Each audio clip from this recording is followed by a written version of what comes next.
Nextnya adalah Q&A atau sesi konsultasi.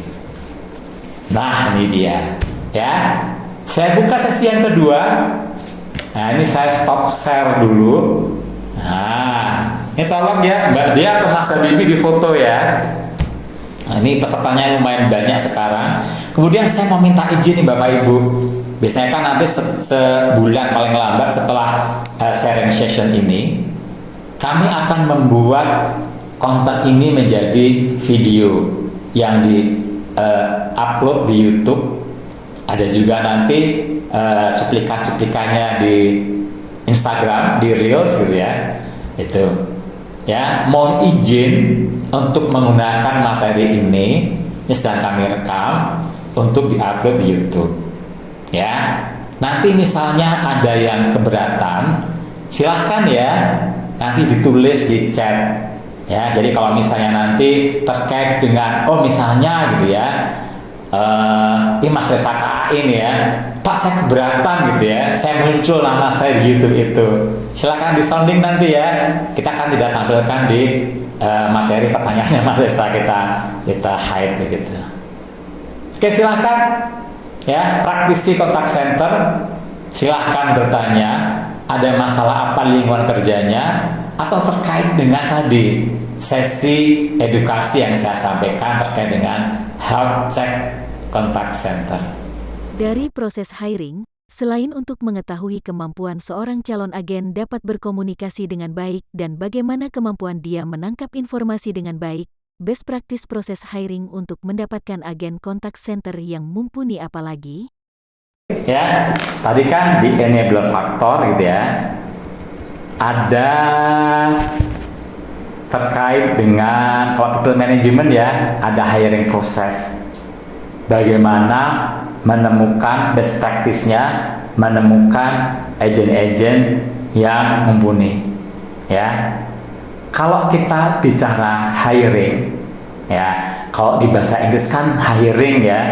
Nah, hiring itu komponennya apa sih? Yang pertama ada recruitment, ada selection, ada placement ya. Dan yang namanya proses rekrutmen adalah bukan hiring. Kalau di orang kita kan ngomong rekrutmen ya pokoknya tuh proses rekrutmen, ya benar adalah hiring ya.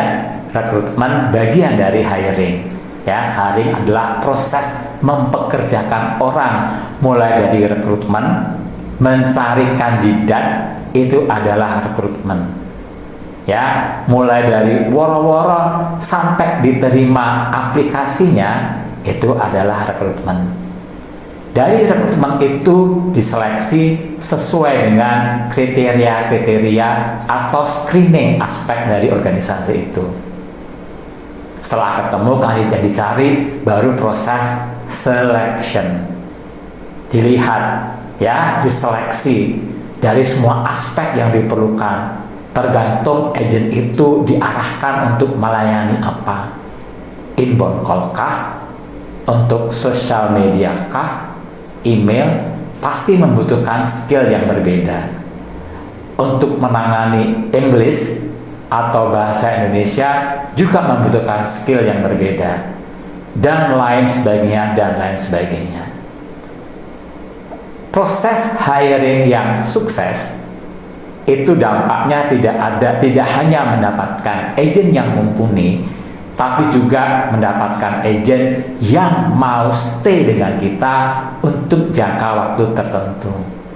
Sekarang ini nggak mungkin ya mendapatkan agen yang selamanya akan stay dengan kita.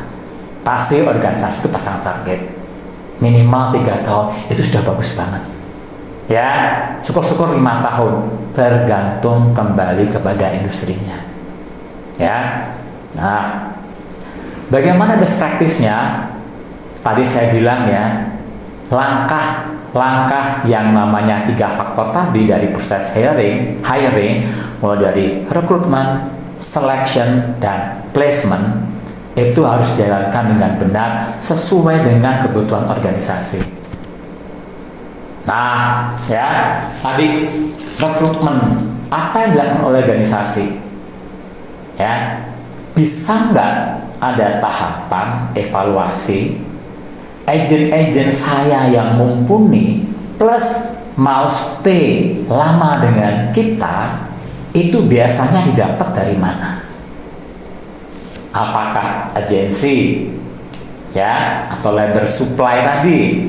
Apakah saya berburu di perguruan tinggi atau akademi-akademi untuk mendapatkannya? Ataukah saya meng-hijack dari organisasi lain sejenis atau organisasi lain yang sama? Ya, sebenarnya sama-sama ya. Atau organisasi yang mungkin kontak center yang penting gitu. Ya. Kemudian apa lagi yang terkait dengan rekrutmen? Hal-hal yang menghasilkan yang baik tadi. Jadi kita rumput lagi ke flashback. Oh, kalau saya dari perusahaan ini dapatnya lumayan kok, bagus kok, gitu ya. Kemudian background studi, ya. Nah, ada pilihan-pilihan tertentu ya. Oh, kalau perbankan cocoknya begini. Oh, bisa siapa saja, gitu ya. Apalagi dari perguruan tinggi mana, kemudian dari mana asal daerahnya. Ini terkait dengan culture ya, terkait dengan suku. Kadang-kadang terkesan rasis ya, tapi itu tidak bisa dihindari untuk hal khusus. Ya, itu ya harus dilihat. Kemudian melangkah ke proses selection. Untuk mendapatkan sesuai dengan kriteria kita, haruskah kita menseleksi dengan detail banget? Atau yang penting ada yang namanya tes kemampuan, tes kompetensi atau skill, ya. Nah, apa yang dites di situ? Pasti sudah tahu teman-teman nih.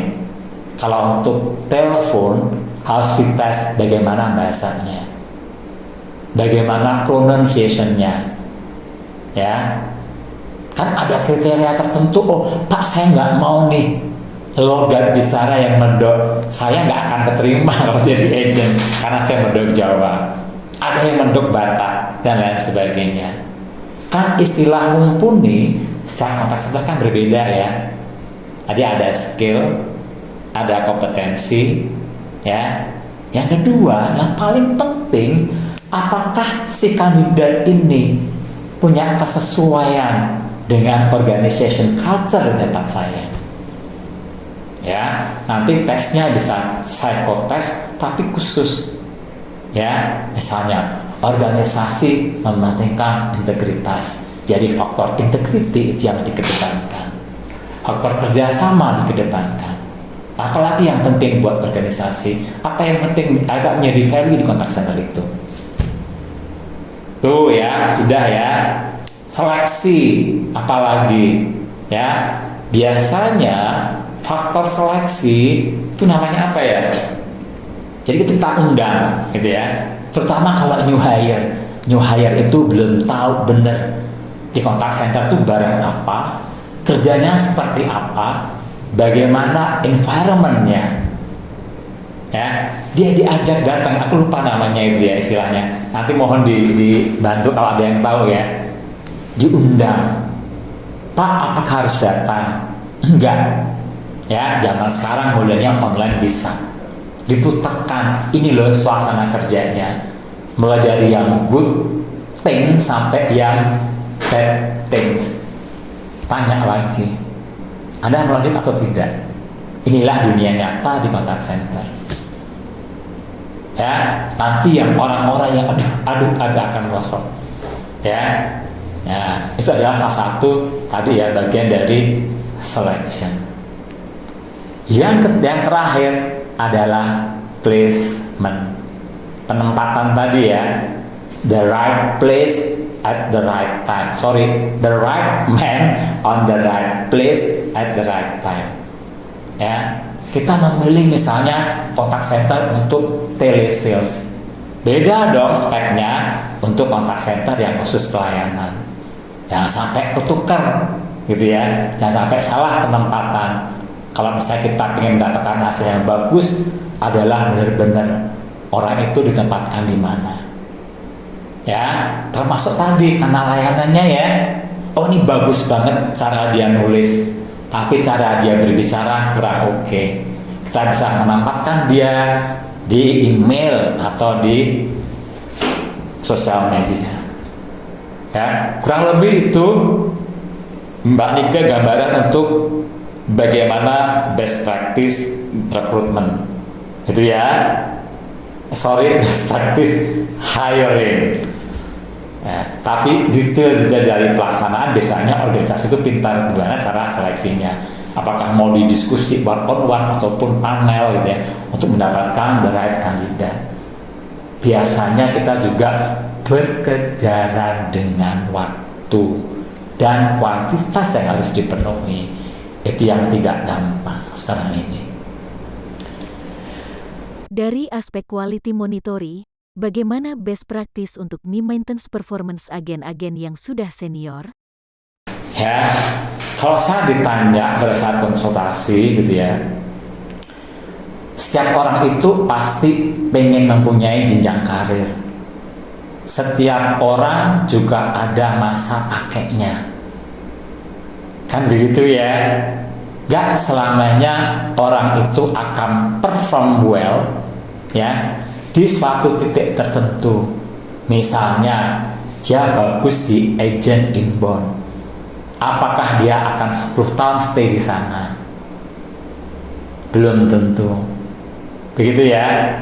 Nah, beda antara organisasi yang besar semacam Bank Permata, Bank Mandiri, kemudian semacam apa ya, KAI gitu ya, atau JNE yang jumlah agennya sudah ratusan dibanding dengan organisasi yang kecil pun juga ada macam-macam ya.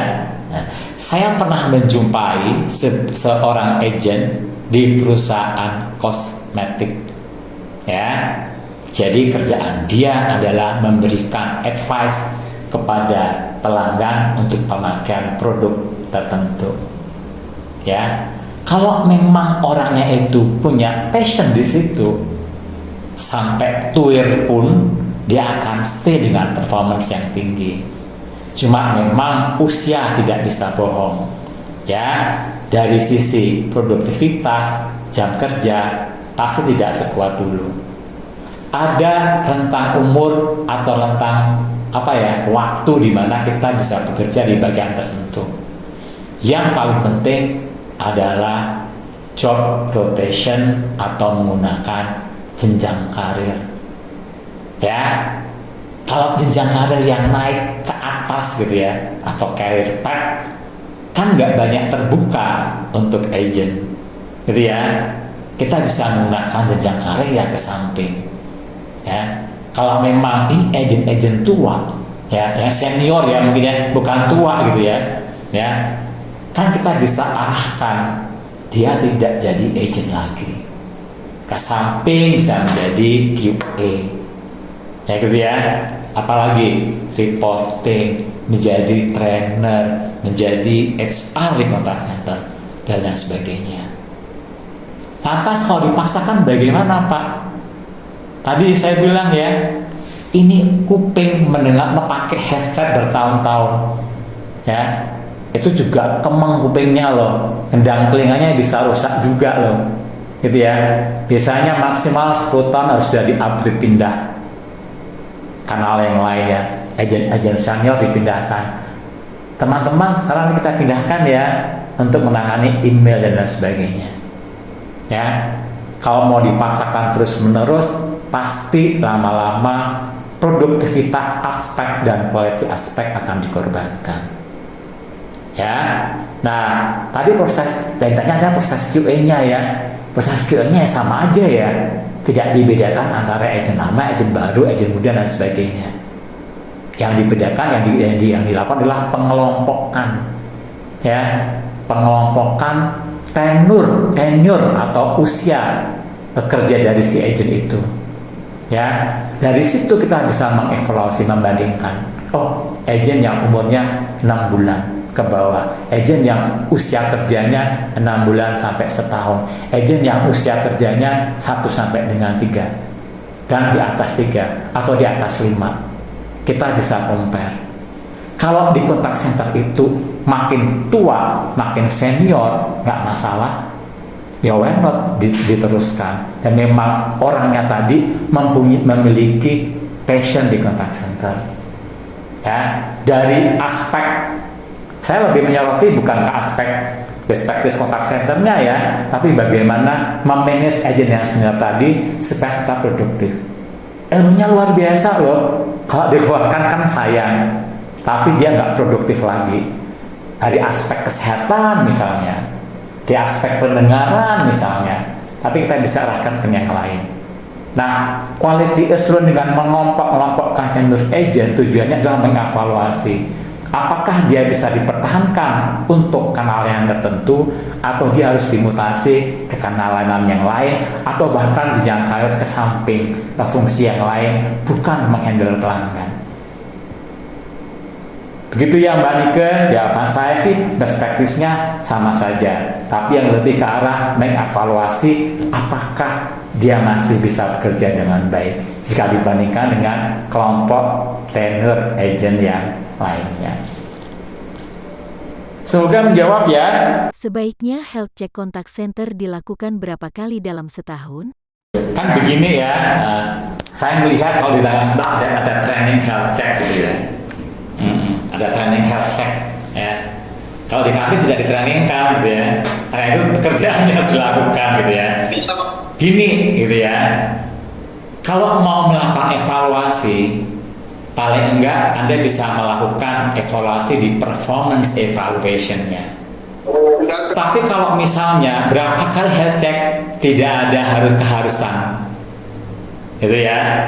Ada organisasi yang melakukannya 3 tahun ya. Di organisasi pemerintahan itu ada setiap 3 tahun dia melakukan health check. Ada yang 5 tahunan atau berdasarkan keperluan tertentu gitu ya, karena kan nggak murah biayanya ya untuk melakukan health check ini gitu ya, nggak ada batasan waktu ya. Nah, kalau misalnya internal mempunyai kemampuan, silahkan dilakukan setiap tahun untuk mengevaluasi ya. Tapi kalau misalnya dibilang wah gitu ya, internal yang melakukan nih gitu ya, kemudian ada hal yang bisa bias ya, apalagi kalau kita menilai diri kita sendiri gitu ya, oh ini teman kita yang kita nilai nih gitu ya. Oke. Jadi tidak ada keharusan ya Mas saya berapa lama ya, tergantung kebutuhan. Atau misalnya saya mau melakukan perubahan yang besar-besaran ya. Dulu ada sebuah kontak center gitu ya, tadinya saya full outsource ya, kemudian saya mau in-house ya. Pak, tolong di assessment, saya menawarkan health check paket komplit, assessment, survei, dan kontak audit itu ya. Nah dilihat nih yang sekarang seperti gini gambarannya ya, kita bandingkan performance ya dari sisi kinerja mereka dengan kontak audit, dan juga dari aspek pelanggan, dari sudut pandang pelanggan. Kemudian Anda mau seperti apa gitu ya, nanti kalau kita lihat gitu. Ini hasilnya yang sekarang. Ke depan hal yang dipentingkan adalah aspek ini yang dipenuhi. Kurang lebih demikian jawaban saya Mas Reza. Jika health check kontak center dapat dilakukan sendiri, kriteria atau acuan minimal apa yang harus dipenuhi agar hasilnya dapat dipertanggungjawabkan? Kan gini ya, saya bilang cerita tuh di tempat lain gitu ya, organisasi lain tuh health check dilakukan gitu ya, dijual sebagai training gitu ya. Tapi kan kembali nih ya, pertama adalah terkait dengan tadi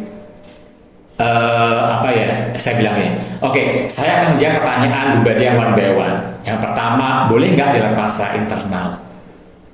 Siapa sih yang melarang? Tadi saya jawab di masa saya juga ya, jawabannya adalah boleh gitu ya, tapi metodologinya harus benar ya. Mereka bilang namanya assessment ya. Boleh nggak internal melakukan? Boleh ya, tapi dengan menggunakan metode yang bisa dipertanggungjawabkan secara keilmuan contact center. Nih, kisah success factor ya. Berarti kalau buat internal ya, kembali ke metodologinya. Jadi ya, jangan pokoknya asal menggunakan metode, harus ada khusus metodologinya. Gitu ya, kiblatnya nih gitu ya. Metode yang digunakan memang international best practice. Yang kedua, orangnya gitu ya. Metodenya udah ya, orangnya ini nih gitu ya. Tadi kan ya, dia tahu metodenya, tapi sebaiknya dia ngikuti juga sertifikasinya. Yang ketiga tadi ya, kalau misalnya untuk internal gitu ya, tidak bias ya, jangan sampai pelaksananya ini melakukan dalam kondisi tekanan tertentu gitu ya. Kan yang proses kan proses QA-nya, proses WFM-nya, kemudian KPI-nya gitu kan ya. Ya kalau jelek katakan jelek. Jadi memang harus punya komitmen dan integriti bahwa walaupun saya melakukannya untuk internal, tetapi saya berkomitmen dengan integritas yang tinggi. Hasilnya tidak bisa dipengaruhi oleh orang luar. Demikian pun juga kami melakukannya. Kalau memang hasilnya jelek, dikatakan jelek. Risetnya ini. Begitu. Tapi kalau toh nanti misalnya JNE mau menggunakan yang produk lokal, ya monggo saja. Ya, artinya training di lokal yang ada gitu ya, training terkait dengan si health check ini. Terkait dengan survei kepuasan pelanggan, yang merupakan salah satu unsur dari Health Check Contact Center, bagaimana best practice dari survei kepuasan pelanggan? Nah, saya akan jualan training survei nanti. Belum ya. Nah, semoga bulan depan bisa jualan training survei secara online. Nih, ya tadi kan saya cerita ya, apa sih bedanya antara health check dan assessment? Apa sih komponen dari health check itu? Nah, ini dia nih. Nih ya. Ya.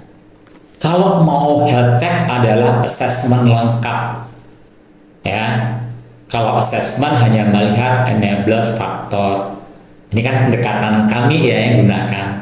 Jadi kalau mau health check itu adalah ada proses assessment, menilai enable faktor dan driver, ada kontak audit, ada customer survey, ada performance evaluation yang kami pakai Zwika tadi. Ya, assessment itu yang dilihat tadi ya, reporting, quality assurance, business process, workforce management, teknologi, facility, people management yang dilihat. Ya. Assessment digabungkan dengan kontak audit, customer survey, performance evaluation, namanya health check atau kita bilang general check up.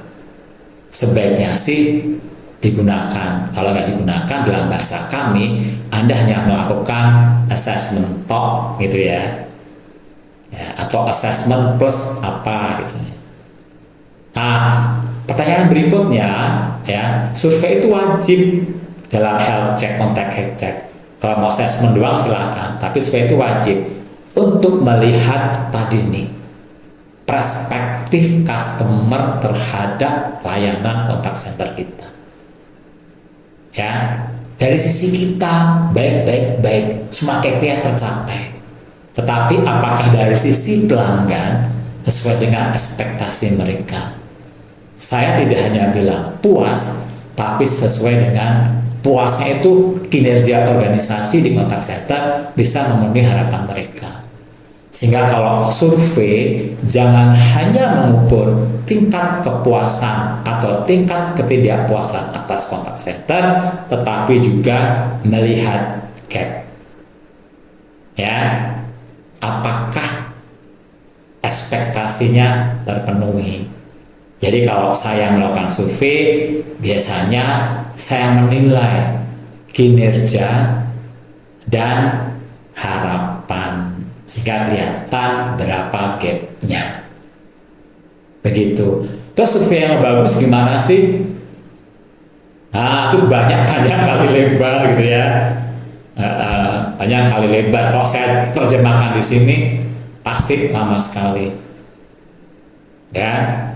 Kalau begitu ya Bu Badia, yang pasti kalau internal survei silakan survei sendiri gitu ya. Tapi sama kayak health check, metodologinya harus benar gitu ya, pelaksananya harus benar, kemudian tidak bias. Tapi satu prinsip adalah begini, ya, survei itu kan sampling, mengambil sampel data, tidak semuanya. Yang terpenting adalah hasilnya bisa mewakili populasi.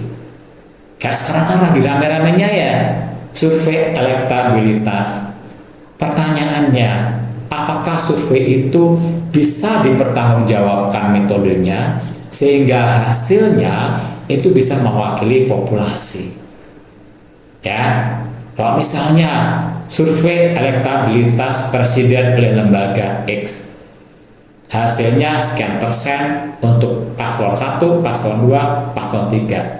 Apakah jika semua orang Indonesia ditanya, itu jawabannya sesuai dengan hasil survei? Sesuai itu bukan pas ya, tapi plus minus di rentang margin error. Jadi survei yang bagus adalah survei yang tidak bias. Hasilnya bisa dipertanggungjawabkan secara keilmuan atau statistikanya gitu ya, statistik metodologinya. Kurang lebih demikian. Ya, semoga terjawab pertanyaannya Bu Badia. Yang lain? Kasih ya Pak Bilo. Sama-sama. Masih ada waktu sampai jam 3:30. Sampai kita jelang asar ya. Nanti mohon izin kalau misalnya ada yang keberatan, Bu Badia ditanya nih gitu ya. Nah, kemudian Pak saya nggak mau saya ditampilkan suara saya di YouTube-nya Excelis gitu ya. Boleh, nanti tidak kita pasang gitu ya. Nggak apa-apa Pak. Nggak apa-apa ya, terima kasih ya. Nanti kalau melihat yang sebelumnya, yang dari Bu Indi atau dari saya bisa lihat di itu ya, di YouTube-nya Excelis atau di website juga ada linknya. Apa indikasinya bahwa salah satu channel, misalnya telepon itu tidak lagi efektif? Mungkin di beberapa kondisi telepon hanya jadi tempat ajang buat marah-marah. Bisa jadi customer dapat melakukan shifting ke channel lain, misalnya mau video atau mungkin ke chat. Apakah harus melalui health check untuk mengetahuinya? Atau sebenarnya sudah ada tanda-tandanya nih bahwa channel ini tidak lagi efektif? Pertanyaan juga susah nih ya. Efektivitas sebuah layanan mau diteruskan atau diberhentikan, kan gitu ya. Contohnya layanan telepon, kalau ditanya pelanggan atau masyarakat kita, perlu nggak sih layanan telepon? Adakah urgensi di sana? Ya, biasanya orang menggunakan telepon karena ingin mendapatkan layanan segera. Apakah itu sifatnya komplain, apakah itu sifatnya informasi, atau ingin mendapatkan layanan yang lain, misalnya registrasi dan lain sebagainya. Ya. Telepon itu adalah tingkat urgensinya tinggi. Biasanya orang ke sana kalau ingin mendapatkan balasan yang segera. Ya.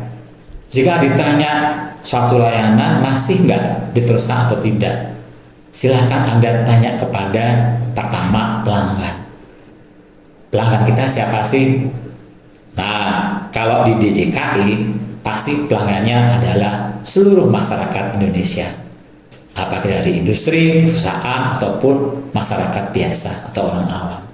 Ya, masih nggak survei, tanya mereka. Yang kedua, lihat selama ini trennya naik atau turun, atau memang masih ada.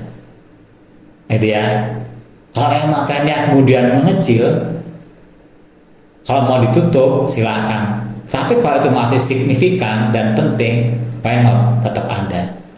Karena ada segmen-segmen masyarakat tertentu yang lebih senang langsung dilayani oleh suara manusia dibandingkan kalau dia harus ngetik, harus ini.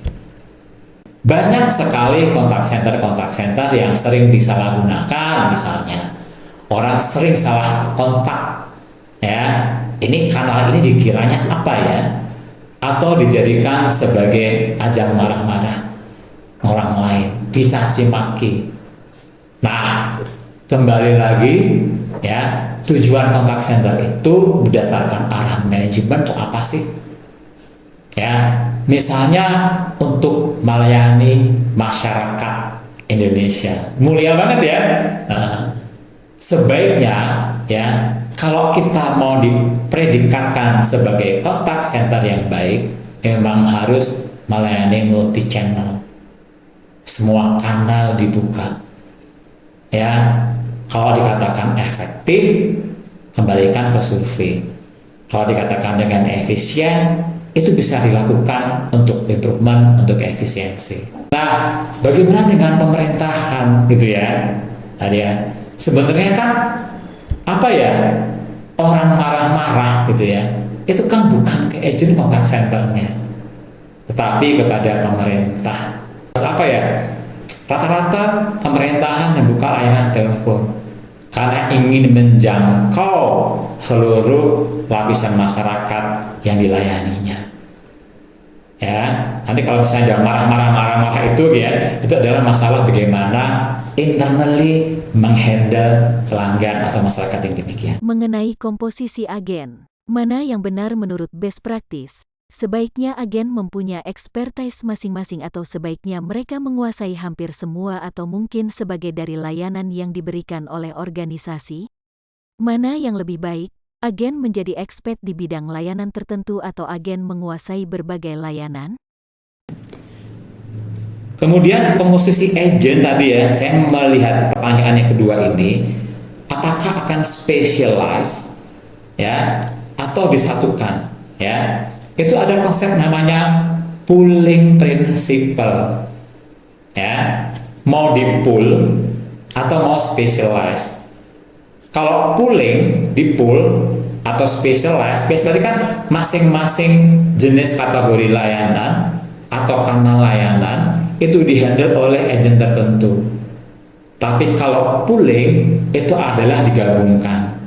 Biasanya kontak center yang kecil, yang small center, itu akan lebih efisien jika di pooling. Tapi di pooling itu pun ada tahapan-tahapannya. Apakah langsung dilebur, apakah step by step, atau poolingnya adalah parsial. Ya, tentunya pertimbangan tadi ya, Pak Wahdan sudah menyampaikan. Ya, misalnya begini, kalau terkait dengan kanal layanan, gampang dipelajari. Tinggal permainnya adalah di routing methodology. Satu agent bisa mengambil atau melayani beberapa kanal. Tapi jika terkait dengan skill, terutama skillnya adalah produk, ya, kalau kita lihat ya, pasti Kemenkumham itu mempunyai beberapa keahlian. Yang pertama, Dirjen Kekayaan Intelektual. Beda kalau misalnya dengan masalah asasi manusia. Wah, yang dipelajari akan banyak. Ya, berarti ya kalau solusi dari saya ya, kalau mau tujuannya efisiensi karena call centernya kecil, pooling berdasarkan kanal layanan, tapi specialize berdasarkan produknya. Ya, gitu ya Pak ya. Ini sementara ya, tanpa melihat ke dalam gitu ya. Saya memperkirakan bahwa untuk call center kecil kita bisa melakukan partial pooling agent ya untuk tujuan efisiensi. Tapi karena produk knowledge yang berbeda dan aja harus menguasai semuanya, sebaiknya yang memang dipisahkan. Karena kan ekspektasi pelanggan kan adalah jawaban solusi yang akurat. Ya, kalau karena sesuatu banyak aspek yang harus ditelan oleh agent, kemudian dia tidak bisa mendeliver dengan baik, akan menjadi bumerang kalau kita malah memaksakan pooling berdasarkan produk knowledge itu. Pertanyaan ini soal QA, Berdasarkan best practice, apa KPI untuk staf QA? Kalau saya ya, saya bilang ya ada mazhab-mazhab tertentu ya, itu kan terkait dengan keilmuan gitu ya.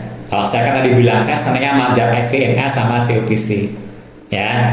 Jadi kan pelaksana QA-nya ya, QA staff kira-kira apa ya, harus dikaitkan dengan pekerjaan yang mereka.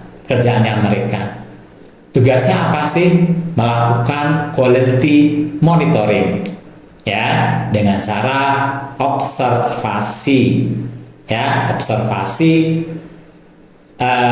tergantung kanalnya ya. Kalau telepon berarti interaksi call ya, kalau email interaksi emailnya yang kita evaluasi, yang kita monitor. Kemudian sosial media yang kita monitor ya. Tetapi gitu ya, QA itu sebaiknya tidak bertanggung jawab terhadap hasil ya.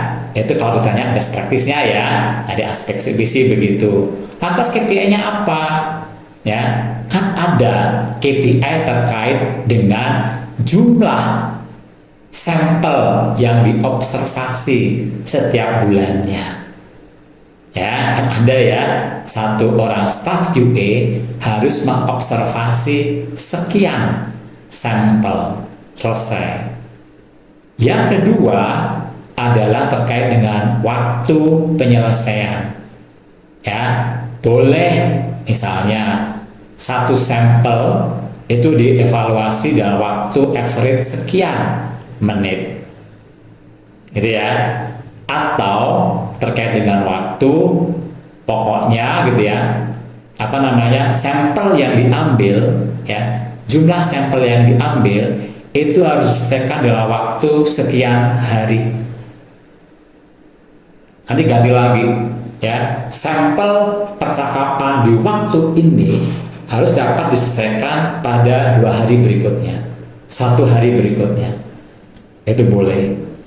Kemudian kalau pakai metode pendekatan COPC ya, untuk mengukur kualitas dari si agent QA ya, itu lebih ke arah nilai kalibrasi ya. Tapi tentu saja ada metode-metode lain yang dipakai untuk mengevaluasi agent QA. Kembali lagi, kalau best practice-nya QA tidak bertanggung jawab terhadap nilai score quality ya, tapi dia membantu bagaimana melakukan proses QA dengan benar. Quantity, kemudian time, kemudian kalau akurasi dari cara dia melakukan QA, itu kalau di COPC pakai pendekatan tadi ya, skor kalibrasi ya. Apa itu skor kalibrasi? Jadi QA-nya ya, itu secara reguler, mau setiap minggu, mau 2 minggu gitu ya, itu duduk bersama ya, atau duduknya beda-beda lah pokoknya ya, diminta untuk melakukan penilaian atas case yang sama, kemudian dibandingkan dengan judge ya, QA yang berpengalaman, yang mempunyai jam tinggi dan dapat diandalkan, dibandingkan dengan cara dia menilai. Skor akurasi ini yang ditargetkan. Berarti makin tinggi skor akurasinya, berarti cara melakukan proses QA-nya sudah semakin sangat benar. Itu bisa diperbandingkan nanti kalau misalnya agent QA yang baru, skor kalibrasinya biasanya rendah. Kalau yang berpengalaman, skor kalibrasinya akan tinggi. Kita bisa menetapkan standar skor kalibrasi, dan itu setiap bulan kita bisa membuat ya, kalau misalnya seminggu sekali kalibrasi, sebulan minimal kita punya 4 rata-rata hasil skor kalibrasi. Kalau itu ya, untuk KPI wajib untuk seorang QA. Kalau ditambahkan yang lain-lain, mau absensi dan lain sebagainya, itu common digunakan ya. Oke. Saya mau menambahkan terkait KPI staf K. bahwa seharusnya staf K tidak mempengaruhi skor K agen. Cuma kadang-kadang jika skor K agen rendah, yang dicari atau yang diminta untuk bertanggung jawab adalah fungsi K. Nah itu bagaimana kalau begitu ya Pak? Ini mohon maaf ya. Memang terjadi beberapa perbedaan cara metode QA, gitu ya. Ini siapa yang dulu datang gitu ya. Dulu, ini saya cerita boleh ya. Ya, pada saat di Indosat pertama kali gitu ya. Dulu zaman Satelindo lah gitu ya, sebelum diakuisisi. Sasuke itu sudah ada. Konsultan kami itu dari Australia. Bukan CUPC, bukan ICMI. Gitu ya. Nah, gitu ya. Metode yang digunakan biasanya kalau QA itu diminta untuk bertanggung jawab terhadap skor dari quality. Ya. Dampaknya apa? Akhirnya QA itu dicari untuk mencari apa ya istilahnya ya? Case-case yang masih nggak benar. Korek gitu ya. Kemudian QA itu akan di QA lagi ya. Kalau saya ditanya boleh nggak Pak saya kembalikan kepada masing-masing kontak centernya ya. Kalau tujuan efisiensi QA di QA kan lagi itu buat saya nambah pekerjaan gitu ya. Terus siapa yang bertanggung jawab terhadap QA? Nilai skor tim leadernya, supervisornya, manajernya, kan begitu ya. Ya, QA perannya hanya membantu. Misal QA itu ditugaskan untuk melakukan coaching terhadap yang aspek-aspek interaksi, ya, ataupun solusi yang diberikan oleh agent, boleh ditambahkan itu, ya.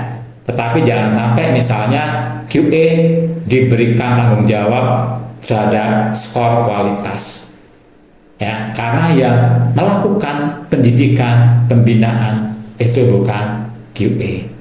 QA itu namanya sebenarnya kan quality assurance atau quality monitoring atau quality saja. Dia hanya fungsinya memonitor bahwa kualitas itu telah dijalankan dengan baik. Hasilnya buat siapa?